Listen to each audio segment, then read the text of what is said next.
Welcome to my channel. Today I will tell you how to find the product of chemical reactions. So for this you should have a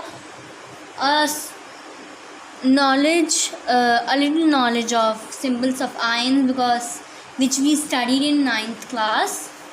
So let's start. Let's take a example of magnesium oxide, which is magnesium plus oxygen. So if a question comes, how to take out the product of this reaction?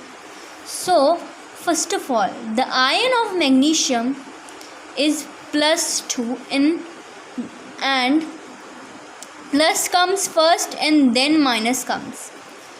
Then oxygen have -2 ions.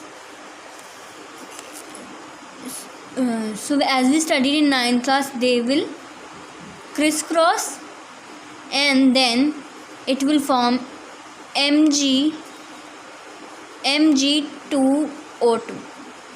2 will get cut and then MgO will be the product.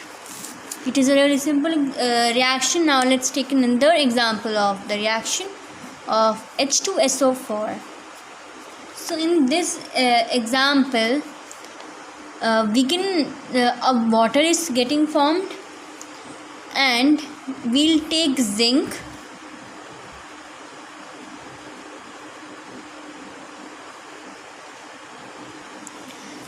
has plus sign, and hydrogen sulfate, it is so sulfate, and it has minus ion sign. So Zn has +2 ions and sulfate has -2 ions. Then it will form Z, and then it will get crisscross and Z2SO4. So this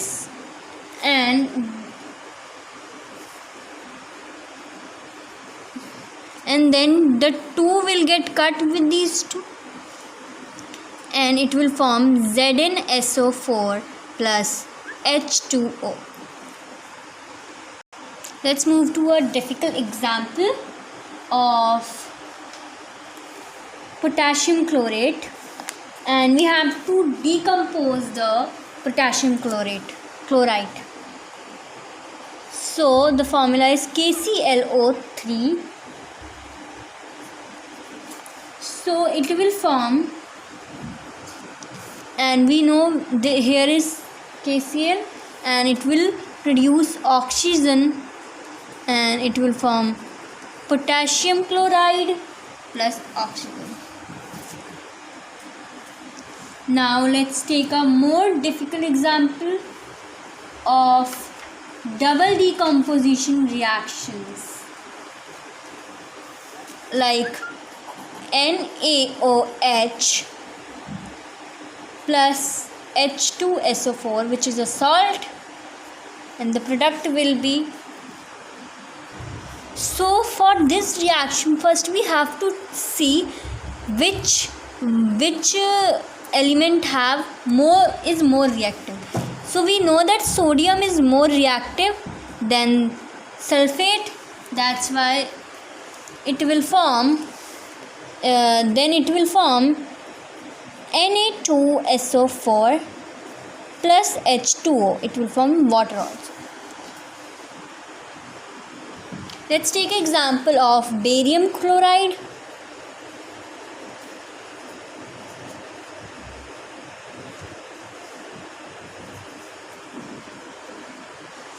And then then it will form BaSO4 plus CuCl2. Actually the inner elements will get exchanged, as copper is more reactive than barium. So please like, share and subscribe my channel if you like it, and also learn the reactive table to understand it much better. And thank you for watching.